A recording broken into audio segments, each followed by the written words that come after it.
Hey friendo, Steve here. And Larson. The world of pro wrestling at its best is colorful, dramatic, and most of all, fun.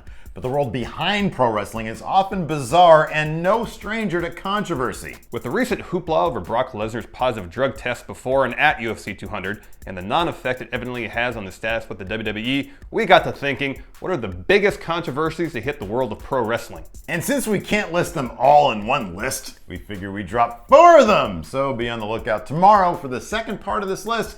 But for now, here's part 1 of the biggest controversies in pro wrestling. Sunny does porn. We'll start with one of the more scandalous stories of recent times. Tammy Lynn Sitch, aka WWE's Sunny, has never been a stranger to controversy. She was a focal point in the legendary feud between Shawn Michaels and Bret Hart, as HBK at one point famously insinuated that Bret had an affair with the popular valet, even though she actually carried on a relationship with Michaels around the same time. Her post-WWE career has had its ups and downs. Tammy joined the WWE Hall of Fame in 2011, but then in 2012 she was arrested 5 times in the span of 4 weeks for incidents involving her then boyfriend. One thing Sunny has never been shy about is her willingness to let fans get close. In 2013 at the Legends of the Ring convention, she offered people the chance to hop in bed with her and pose for a picture for anywhere between $50 and $75. Then a few years later, she started selling Skype sessions with her, where for a hefty price, she'd take her clothes off. A few devious fans screen capped some of these sessions, and she didn't hide anything. But that was nothing compared to what came next. In January of this year, Sunny signed a deal with pornography company Vivid Entertainment, and shortly after released Sunny Side Up In Through the Back Door. I wonder what that was about. Assuming someone went through the back door of her house. Yeah. Now, she wasn't the first high-profile wrestler to do porn. A certain ninth wonder of the world did a lot more porn than Sunny, but she's gonna get an entry all to herself later on. But we're including Sunny's adult cinema ventures here, not only due to the shocking nature of her film, but rumor had it that part of her porn deal involved selling her WWE Hall of Fame ring to Vivid, which she has since denied on her Twitter. Yeah, but given that Sunny's tweeted out all sorts of stupid racist shit in the past, who knows whether she's telling the truth or not. Videotape tells the truth, Steve. Did you watch the porn? Yeah, I saw parts of it. And? Let's just say it's not 1998 anymore. She's gotten old. Sting versus Jeff Hardy. It's no secret that Jeff Hardy has had substance abuse problems. Between 2008 and 2011, he was arrested multiple times on drug charges and spent some time in jail. It's not terribly surprising given the punishment Hardy puts his body through for the sake of entertainment. So many wrestlers have fallen into the trap of drug abuse seemingly by necessity. The travel schedule, the physical toll, and the adrenaline rush of performing in front of huge crowds no doubt throws the body out of whack. So, like a few wrestlers before him, most famously Kurt Angle, Jeff Hardy bolted to TNA where the schedule is less demanding and there is basically no travel. There also doesn't appear to be a wellness policy in place. A fact clear as fucking day at the main event of the Victory Road 2011 pay-per-view, where Jeff Hardy and Sting were set to face off. Brother Nero sauntered to the ring, obviously under the influence, followed by then TNA World Champ Sting. And before the Stinger's music even ended, you can actually see referee Ryan Hebner throw up the X, signaling that Hardy is not fit to wrestle. Bischoff then came down, seemingly to tell Hardy that Sting's gonna pin him on the quick, and that's exactly what happened.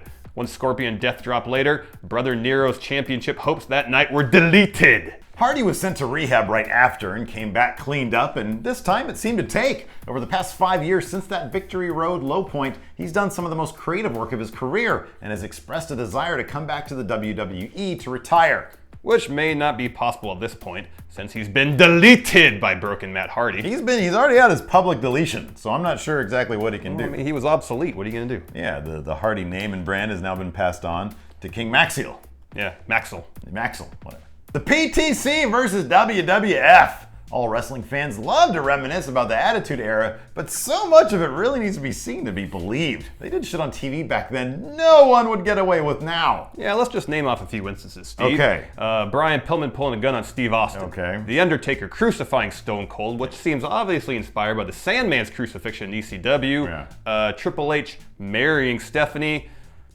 I can go on and on. All of which raised the ire of the Parents Television Council, a conservative advocacy group whose main focus seemed to be censoring all the fun out of TV. Their MO involved identifying objectionable TV shows and lobbying advertisers to pull out of sponsoring those shows. The Attitude Era WWF was the perfect target for the PTC, and they went after Vince hard. Their most egregious accusation against the WWF was the claim that children were literally dying after performing the moves they saw on TV. They pointed out 4 specific incidents of kids sadly being killed in wrestling-related accidents and put the blame squarely on the WWF. This ultimately led to a defamation lawsuit filed by the WWF in 2000, the result of which was the PTC ponying up $3.5 million and issuing a public apology. Of course, the WWF wasn't above using the whole saga in their programming. At the time, Stevie Richards, the Godfather, Val Venus Ivory, and a few others formed the heel faction Right to Censor, a band of uptight bad guys who wanted to censor the more salacious aspects of the WWF.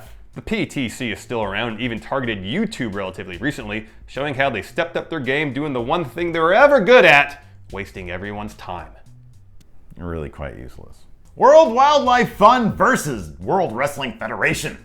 Kids these days, Larson, so many of them can't even remember a time when the WWE went by the initials WWF. But when old bastards like us were growing up, that's all we knew. Until the year 2000 anyways. That's when the WWF got the F out, according to their rebranding advertising campaign, which was a result of a lawsuit brought about by the World Wildlife Fund. Apparently, both entities had an agreement to share the initials dating back to 1979. In 2000, the World Wildlife Fund sued the World Wrestling Federation for exclusive use of the initials, claiming Vince and Company had violated the agreement by using the initials outside of the US dating back to 1994. The main argument stemmed from the online use of the initials for the WWF.com website. The now WWE initially fought the lawsuit, but saw the writing on the wall and used it to change their entire approach to the business, rebranding themselves World Wrestling Entertainment and began focusing on the entertainment aspect of things. That's when the term sports entertainer started being applied to pro wrestlers, and it wasn't too long after that that the PG era of the WWE began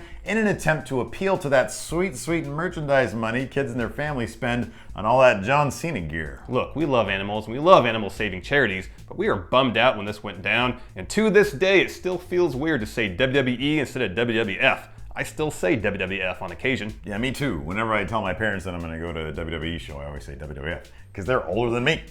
The Montreal Screwjob! Without question, this is still the most shocking in-ring match finish we've ever been witness to in the WWE, and it's an incident that still has fans debating whether it was a shoot or a work. Most of you already know the story. In a nutshell, Bret Hart was offered a massive amount of money from WCW to leave WWE. Bret was one of Vince's biggest stars at the time, but with the Attitude Era quickly approaching, he was also becoming one of the most out-of-place wrestlers in the company. So Vince, not being able to match the contract WCW was offering the Hitman, encouraged Bret to bolt for the money and the security Ted Turner had to offer. There was one big problem though. Bret was the world champion. Which really shouldn't have been an issue. Right. The contract was signed in the week before Survivor Series, so the WWF simply needed to get the title off Bret before the next Nitro. Otherwise, WCW could conceivably and correctly claim that they signed the WWF champion to their company. So Bret would just do the right thing and drop the title before that could happen, right? Right. Wrong! He had a problem dropping the title to his on- and off-screen rival, Shawn Michaels, in his home territory of Montreal. So he said no. Even after being pitched several face-saving scenarios, he said no. Obviously, Vince was having none of that. He conspired with HBK and Pat Patterson to get the belt off Bret by any means necessary. So they told Hart the match would end in a DQ with both factions getting into it. But secretly, they decided to have referee Earl Hebner ring the bell when Hart was placed in the sharpshooter by Michaels and call the match a win by submission for the Heartbreak Kid. And that's how it went down. It was shocking to fans watching live, and Bret Hart, and remains one of the more fascinating moments in wrestling history, where the line between real and fake was completely shattered. We've only scratched the surface though. The entire incident was documented in the excellent Hitman Hart Wrestling with Shadows, and the screw job has been referenced numerous times in the subsequent years. And without it, the Attitude Era might never have happened. The incident inspired the creation of one of the greatest heels in wrestling history, Vince's Mr. McMahon character, who was birthed during an interview the following night with good old JR when Vince uttered the now infamous phrase, Bret screwed Bret. Actually, WCW screwed Bret. Yeah. He was constantly misused and underutilized during his tenure there, which came to an unceremonious end when Goldberg concussed Bret with a stiff kick to the head. But Bret is the only guy to spit in Vince McMahon's face live on air as a shoot. From what we could tell, he's got that going for him. It's good to see Bret isn't bitter about any of this, too. Oh, he's left all that in the past. He's let go completely. Yeah.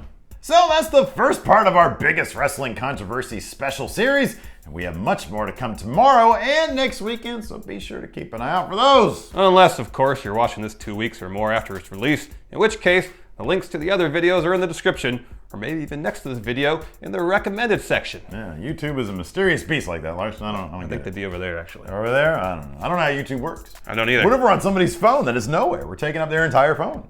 It's true. Yeah, controversial.